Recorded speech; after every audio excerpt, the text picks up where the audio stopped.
Israel ప్రధాని Netanyahu అరెస్ట్కి ప్రయత్నాలు చేస్తోంది అమెరికా.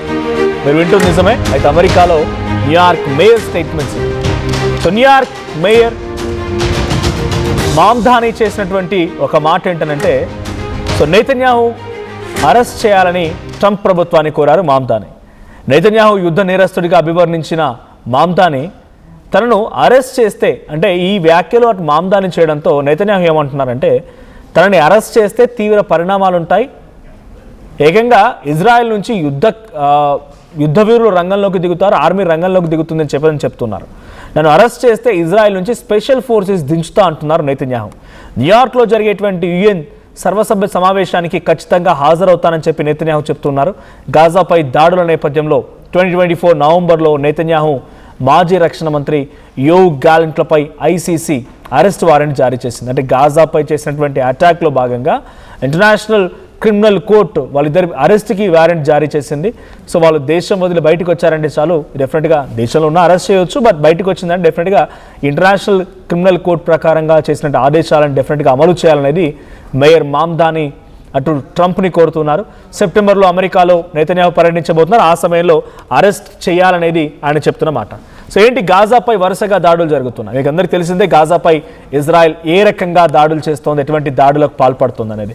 సో గాజా స్ట్రిప్పై జరిగేటువంటి దాడుల పరిణామాలు చాలా తీవ్రంగా ఉన్నాయి. నిజంగా 120,000 మంది చనిపోయారు అక్కడ. అంటే ఏ స్థాయిలో అక్కడ దాడులు జరిగి అర్థం చేసుకోండి, ఏ స్థాయిలో అక్కడ ఆందోళన రేకెత్తించేటువంటి పరిస్థితులను అర్థం చేసుకోండి. సో గాజాలో జరుగుతున్నటువంటి దాడులకి ప్రధానమైనటువంటి కారణం మీ అందరికీ తెలిసిందే. సో అటువంటి సిచ్యువేషన్లో పలిస్తీనా వేరుపాటువాదం, లెబనాన్ సంబంధించి కొంతమంది వ్యక్తులు అక్కడ ఆశ్రయం దాచుకున్నారు, తలదాచుకున్నారని, గాజాకు సంబంధించినటువంటి వారిని కొంత ఉద్రిక్తత పరిస్థితుల మధ్యలోనే నిత్యం ఉంచాలని ఇజ్రాయెల్ భావించింది కాబట్టి ఆ రకంగా కొనసాగుతోంది. సో ఇవే కాక ఇంటర్నేషనల్ క్రిమినల్ కోర్టు ఇచ్చిన ఆదేశాలే కాకుండా అటు నెతన్యాహుపై మరో 3 కీలక కేసులు ఉన్నాయి. కేస్ 1000. ఏంటి ఈ కేసు? సో ఇంటర్నేషనల్ లెవెల్లో ఆయనకు వచ్చే గిఫ్ట్స్ అన్నిటినీ ఎవరైనా విజిటింగ్కి వెళ్ళారనుకోండి, సో ఈ విజిటింగ్కి వెళ్ళినప్పుడు ఆయనకు వచ్చే గిఫ్ట్స్ అన్ని కూడా అక్రమంగా ఆయనే ఉంచేసుకుంటూ ఉన్నారు, గిఫ్ట్స్ తీసుకుంటున్నారు. ఇంటర్నేషనల్ లెవెల్లో ఆయన చాలామందితో గిఫ్ట్స్ తీసుకుని వాళ్ళకి లబ్ధి చేకూర్చే ప్రయత్నం చేస్తున్నారు అనేది నెతన్యాహుకు వ్యతిరేకంగా ఒక కేసు నమోదైంది. It's case 1000 and it's case 2000. రెండో కేసు ఏంటంటే, ఒక మీడియా సంస్థతో ఒప్పందం కుదుర్చుకొని తన ఆపోనెంట్ కాంపిటీటర్ మీడియా సంస్థని కొంత ఒత్తిడి తీసుకొచ్చి వాళ్ళని పూర్తిగా సప్రెస్ చేసి ఈ మీడియా సంస్థకి నేను కొంత లాభం చేకూరుస్తాను, నాకు వాళ్ళకు తగ్గట్టుగానే కొంత ఫేవర్ చేయాలి, నాకు అనుకూలంగా వార్తలు రాయాలి, నాకు అనుకూలంగా ఉండాలనేది ఇంకొక ప్రయత్నం. And finally case 4000. It's a serious allegation. So ఏంటి ఈ సీరియస్ ఎలిగేషన్? సో దాని ప్రకారంగా నెతన్యాహు ఒక టెలికాం సంస్థతో ఒప్పందం కుదుర్చుకొని వాళ్ళకు అనుకూలంగా కొన్ని మార్పులు చేర్పులు చేసి ప్రధానిగా ఉండడంతో పాటు కమ్యూనికేషన్ మినిస్ట్రీగా కూడా పనిచేశారంట ఆయన. సో ఆ సమయంలో వాళ్ళకు అనుకూలంగా కొన్ని నిర్ణయాలు తీసుకొని ఆ నిర్ణయాలకు తగ్గట్టుగా ఆయన ప్రతిఫలంగా ఆశించిన మాట ఏంటంటే, వాళ్ళకు సంబంధించిన ఒక మీడియా సంస్థ ఉంటే ఆ మీడియా సంస్థను కంప్లీట్గా నెతన్యాహుకి సరెండర్ చేసేసి కేవలం నెతన్యాహు ఫ్యామిలీని, నెతన్యాహుని పోవడానికి తప్ప ఆ మీడియా ఇంకొక వార్తలు రాయకూడదు. ఇటువంటి చాలా సీరియస్ ఎలిగేషన్స్తో 3 కేసులు ఉన్నాయి. ఇవే కాక ఇంటర్నేషనల్ క్రిమినల్ కోర్టు కూడా రెస్పాండ్ అవ్వాల్సినటువంటి బిగ్గెస్ట్ కేసు ఏంటంటే గాజా స్ట్రిప్పై కంటిన్యూస్గా దాడులు చేయడం.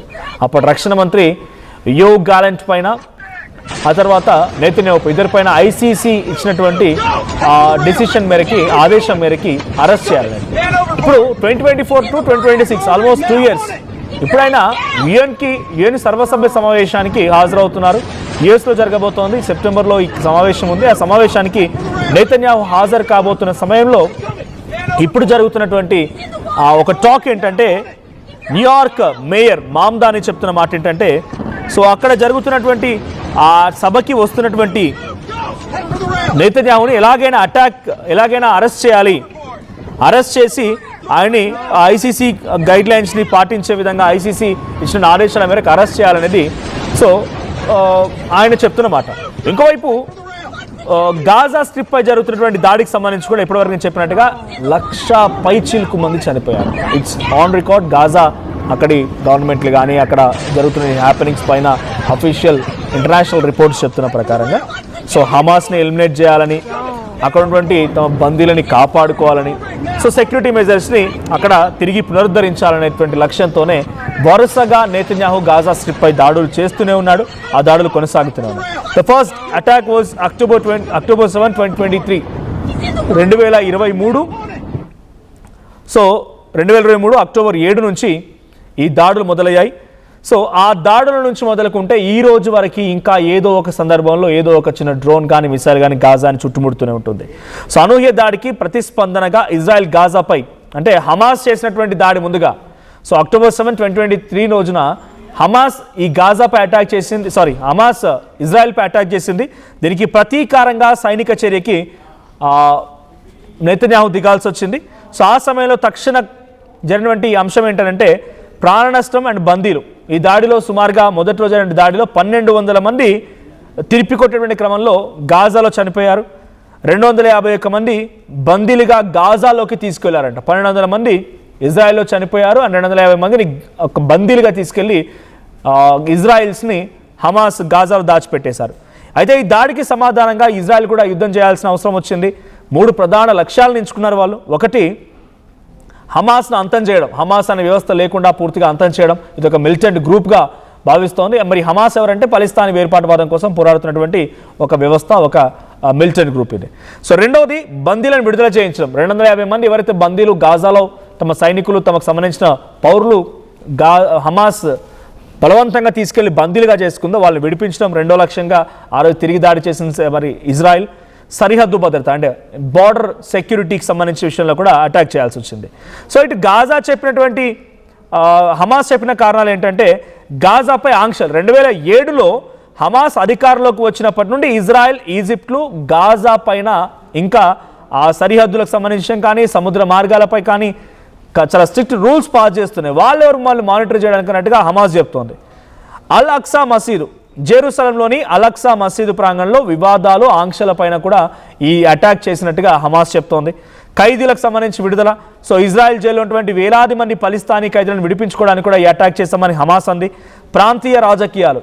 సో ఇజ్రాయెల్, సౌదీ అరేబియా మధ్య జరుగుతున్నటువంటి రాయబార చర్చలను కూడా, దౌత్య సంబంధాలను కూడా పునరుద్ధరించడం కూడా, పునరుద్ధరణకి దెబ్బతీయడం కూడా ఒక కారణంగా హమాస్ చెప్తోంది. సో ఇప్పుడు ఈ అటాక్ పైన వాళ్ళకి ఒక రీజన్ ఉంది, వాళ్ళొక విషయం చెప్తున్నారు. వీళ్ళకు చాలా పర్ఫెక్ట్ రీజన్ వీళ్ళకి వినిపిస్తోంది. కానీ ఇంటర్నేషనల్ క్రిమినల్ కోర్టు మాత్రం నెతన్యాహుకి అండ్ అక్కడ ఉన్నటువంటి మాజీ రక్షణ మంత్రి యోవ్ గలంటల పైన అరెస్ట్ వారెంట్ జారీ చేసింది 2024 నవంబర్లోనే. సో ఇప్పుడు దేశం వదిలి యుఎస్ వైపుగా వస్తున్నారు కాబట్టి ఎలాగైనా సరే ఇంటర్నేషనల్ క్రిమినల్ కోర్టు ఆదేశాల ప్రకారంగా డెఫినెట్గా వాళ్ళిద్దరిని అరెస్ట్ చేయాలనేది న్యూయార్క్ నగర మేయర్ మామ్దాని చెప్తున్నారు. న్యూయార్క్ మేయర్ అక్కడ ఉన్నటువంటి మామ్దాని సో ట్రంప్కి వ్యతిరేకంగా ఛాలెంజ్ చేసి మరి ఆ కుర్చీలో కూర్చున్నారు ఆయన. ఈజ్ ఆ సమయంలో ఒక బిగ్గెస్ట్ సెన్సేషన్, వరల్డ్ వైడ్ న్యూస్గా మారింది. సో ఇప్పుడు మామ్దాని ట్రంప్కి ఛాలెంజ్ చేస్తున్నారు. ఇఫ్ ఎట్ ఆల్ ఆయన అరెస్ట్ చేయకపోతే చాలా తీవ్రమైన పరిణామాలు కూడా ఉంటాయని చెప్తున్నారు. సో గాజాపై నియంత్రణ 1967 ఆ సమయంలో 6 రోజుల పాటుగా యుద్ధం జరిగింది. ఇజ్రాయెల్ గాజాను ఆక్రమించింది. 2005లో ఇజ్రాయెల్ తన సైన్యాన్ని స్థావరాలుగా గాజా మొత్తాన్ని కూడా చుట్టుముట్టింపే చేసింది. సో గాజా గగనతలం అండ్ తీర ప్రాంతం, విద్యుత్ అండ్ ఇతర అంశాలు మొత్తాన్ని కూడా సరిహద్దులు ఇజ్రాయెల్ కంప్లీట్ అండర్టేకింగ్లో ఉండిపోయాయి. ఇక తరచుగా ఎప్పటికి ఘర్షణలు జరుగుతూనే ఉన్నాయి. 2023కి వచ్చేసరికల్లా అవి తారాస్థాయికి చేరిపోయాయి. ఇక భారీ యుద్ధం పరిణామాలకు దారితీశాయి. సో ఈ సమయంలోనే అటు ఇజ్రాయెల్ గాజాపై అటాక్ చేయడం, హమాస్ వ్యవస్థలు కూడా తరచుగా ఇజ్రాయెల్ ఉన్నటువంటి నార్థన్ పార్ట్లో దాడులు చేయడం ఇవి జరుగుతూనే ఉన్నాయి. సో ఇంటర్నేషనల్ క్రిమినల్ కోర్టు మాత్రం ఇప్పుడు ఆయనపై అరెస్ట్ వారెంట్ జారీ చేసిన నేపథ్యంలో ఎటువంటి రియాక్షన్స్ ఉంటాయి, సో ఏ రియాక్షన్స్ నిజంగానే ట్రంప్ వైపు నుంచి కూడా వస్తాయా? సో ట్రంప్ కూడా అక్కడ న్యూయార్క్ మేయర్ మామ్దాని మాట్లాడుతున్నట్టుగా నెతన్యాహుపై డిసిషన్ తీసుకోవడానికి సిద్ధంగా ఉన్నారనేది ఇప్పుడు ఒక బిగ్గెస్ట్ క్వశ్చన్గా చూడాలి. సో ట్రంప్ అంత ఈజీగా నెతన్యాహును అరెస్ట్ చేయమని ఒక నగర మేయర్ కోవడమనే కాదు, సింపుల్గా కూడా is very much associated to Netanyahu. అన్ని చాలా ఫ్రెండ్లీగా అటు ఇజ్రాయెల్ కోసం డైరెక్ట్గా ఇరాన్తోనే యుద్ధంలోకి దిగిన అమెరికా ఇప్పుడు ఎవరో ఒక మేయర్ చెప్పినంత మాత్రాన ఒక దేశాధినేత ఆ వ్యక్తిని అరెస్ట్ చేసే అవకాశం లేదు. బట్ డిమాండ్స్ మాత్రం వినబడుతున్నాయి. ఇది కేవలం ఒక నగర మేయర్ నుంచి వచ్చినటువంటి డిమాండే కాదు, సామాన్య జనం కూడా డెఫినెట్గా ఒక ప్రొటెస్టర్ రూపంలో అరెస్ట్ చేయాలని డిమాండ్స్ మరింతగా రెట్టింపు చేసే అవకాశం కూడా ఉంది. మరి ప్రొటెస్ట్ని, ఈ రకమైనటువంటి మాటల్ని ట్రంప్ ఎలా ఎదుర్కొంటారు, ఏ రకంగా దాన్ని తిప్పికొడతారో చూడాలి.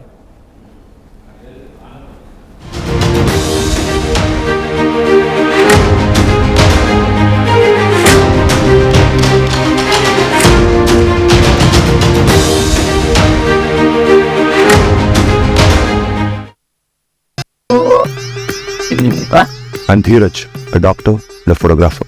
I'm in fine art. At Anurag University, be everyone you dream to be. ఏం కొన్నావురా? అమ్మకి 10, అత్తమ్మకి 6, అమ్మమ్మకి 4 కేజీలు చీరలు మామా. అబ్బో ఇక్కడ కేజీ చీరలు కొంటే అర కేజీ చీరలు ఫ్రీ అంట.